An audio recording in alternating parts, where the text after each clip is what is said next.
নমস্কাৰ বন্ধু বান্ধৱীসকল, কি খবৰ আপোনালোকৰ? আশা কৰোঁ সকলো ভালেই আছে আৰু ময়ো ভালেই আছোঁ। আজি ব্লগটি মই একদম ৰাতিপুৱাৰ পৰাই আৰম্ভ কৰি দিছোঁ। এতিয়া বিচনাতে আছোঁ। ৰাতিপুৱা 4:30 বাজিল আৰু আজি মই দৌল উৎসৱ বুলি বৰপেটা যাম। গতিকে বৰপেটাত যাই ক'ত কি কৰোঁ সকলোবিলাক আপোনালোকক এই ব্লগটিৰ জৰিয়তে আপোনালোকক দেখুৱাই আছোঁ।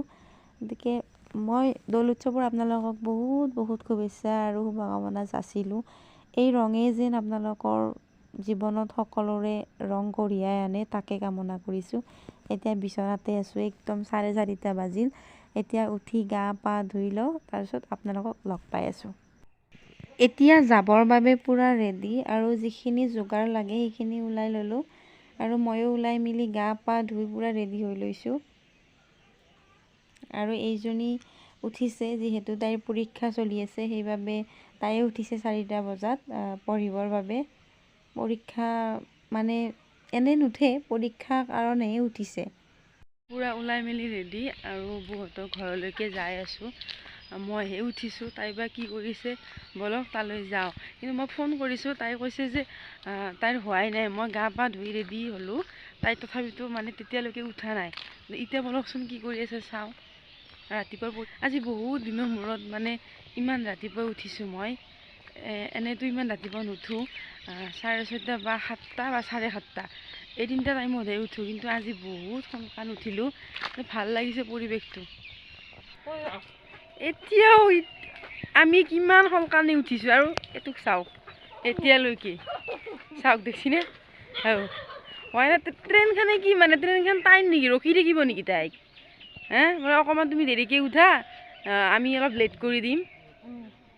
সেনেকৈ ক'ব নেকি? সেনেকৈ ক'ব। এতিয়া আহি পালোঁ ঘগৰাবাৰ ষ্টেচন। জল্দিকে কিবাকৈ আহি পালোঁ। এতিয়া ক'ত গৈ আছোঁ? টিকেট কাটিব, টিকট কাটিব গৈ আছোঁ।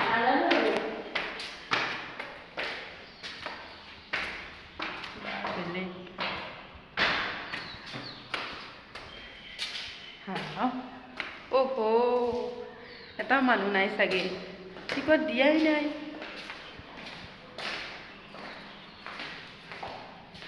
কি হ'ব এতিয়া? নাজানো আৰু কি হয় বৰ্তমান, চুলি তুলি শেষ খায়। আহতে মানে ইমান জোৰত গাড়ীখন বহুত জোৰত উৰাইছে। শান্তিত ওলাব নিদি, নাম মাজে ক্ৰীম খিনি গুৱাহাটী নাপালো। এই কি ইমান দায়িত্বশীল তাৰমানে তাই, আচৰিত। ইমান দেৰিলৈকে উঠা নাই, ঘূৰি আহিলোঁ, টিকট দিয়া নাই।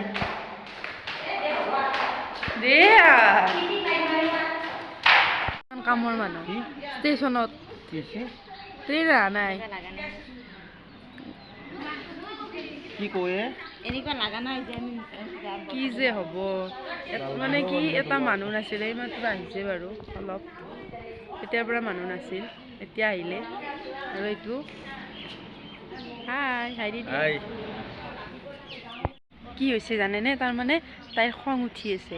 তাই মানে আমিতো বহুত সোনকালে উঠিছোঁ ন, তাইতো উঠা নাছিলে আৰু আমি বহুত মানে জল্দি কৰিছোঁ। তাই ভালকৈ ওলাব নোৱাৰিলে, ট্ৰেইনখন মিছ হ'ব বুলি আমি মানে বহুত সোনকালে আহিলোঁ। এতিয়া একদম পূৰা কৈছোঁ না, বাম্পাৰ গালি দি আছে মোক। শুনকচোন তাই কি কৈ আছে। যাই আছোঁ ৰ'ব তাকে গালি। কি হৈছে কওক, কি হৈছে কওক?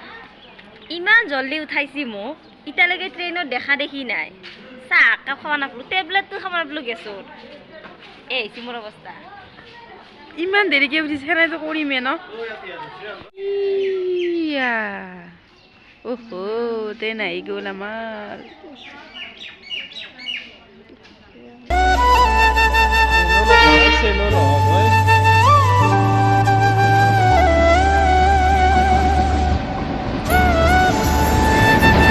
কৈ দিয়া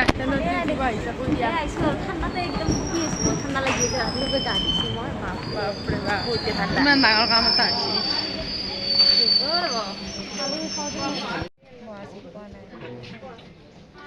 দুটা বৈছোঁ, এটা চিটত, এই নাওমান চিটত। মই ক্ষীণ কাৰণে, এনেকুৱা যদি মোটা হাতী হ'লোঁ, এনেকুৱা মোটা হাতী হ'লেহে ভাল। মই ক্ষীণ কাৰণে মোৰ বডিটোক লৈ কিয় ইমান কথা কৈ থাকোঁ, মই বুজি নাপাওঁ। তাত এইমাত্ৰ আহি পালোঁ আৰু আহি পাই নামিছোঁ এটা ব্যস্ত ফোনত। বলক যাই লওঁ তাৰে গেলি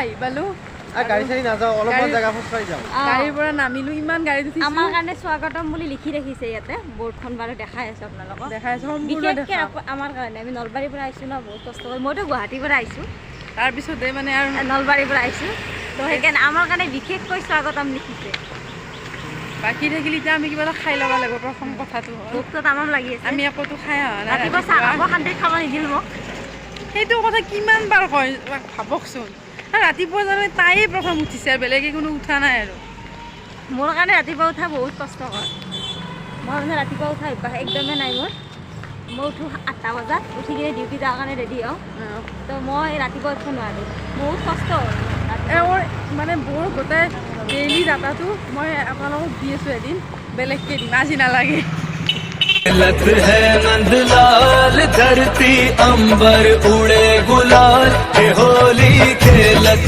है होली खेलत है नंदलाल धरती अंबर उड़े गुलाल ये होली खेलत है ओ बाजे ढोल मंजीरे ताल रंग डाले गोरी के गाल এইটো হৈছে মন্দিৰটোৰ মেইন গেট আৰু এই গেটটোৰে সোমাই গ'লে ভিতৰত মন্দিৰ দৰ্শন কৰিব পাৰি গতিকে বলক ভিতৰৰ ফালেও যাওঁ আমি এতিয়া বৌ আৰু মই ইয়াৰ মন্দিৰ এটাত ফাকু আৰু ধূপ দিয়াৰ বাবে গৈছোঁ চাকি দিব মেইন মন্দিৰটোত নিদিয়ে আৰু হয়তো বেলেগত দিয়ে চাগে সেইটো গম নাপাওঁ আৰু ইয়াতে আমি এইখিনি কৰিবৰ বাবে আহিছোঁ বেছি মানে এই মন্দিৰটোতো ভিতৰত যাব নিদিয়ে আৰু মেইন মন্দিৰতো তিৰোতা বা ছোৱালী মানুহক ভিতৰত যাব নিদিয়ে আৰু এতিয়া আপোনালোকক দেখুৱাইছোঁ বৰপেটা মন্দিৰৰ ভিতৰত দুটা নে এটা মই বাৰু এটাই দেখিছোঁ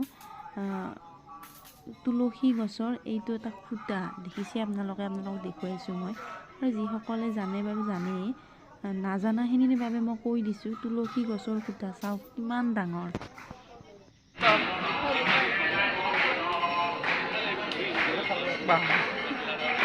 একদম বেয়া পোজ দি আছে এতিয়া আৰু ময়ো উঠি লওঁ ৰ'ব দুটামান সিহঁতে যদি একলাই উঠে মই যদি নুঠোঁ চিনটো কেনেকৈ থাকিব ময়ো উঠি লওঁ মোৰ বাবে এটা বহুত ডাঙৰ সপোন আছিল মানে কি আৰু আগৰ পৰা শুনি আছিলোঁ কিন্তু আহি পোৱা নাছিলোঁ আৰু আজি আহিছোঁ ভাল লাগিছে সেইবাবে আৰু বহুত ভাল লাগিছে চাই যিমানখিনি পাৰোঁ সিমানখিনি নাম চলি আছে বহুত শব্দ হৈ আছে চাওক কিমান মানুহ আহিছে কিমান দূৰ দূৰণিৰ পৰা ইয়াত মানুহ আহে আচলতে বহুত মানে ভাল লগা এটা পৰিৱেশ য'ত নেকি মানুহৰ মানে কোনো হিচাপ নাই চাওকচোন কিমান মানুহ এইটো মেইন ইয়াৰ আৰু আলু ভাজা দে কৈ দিয়া এইটো মেইন বোলে ইয়াৰে আলু ভাজা ৰঙা ডিমা এইটো নাখালে নহয় আৰু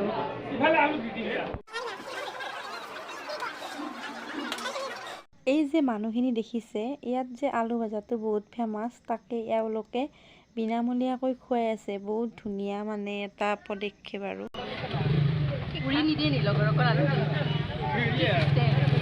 এইটো মই লৈছোঁ খাবৰ বাবে ইয়াৰ পুৰা ফেমাছ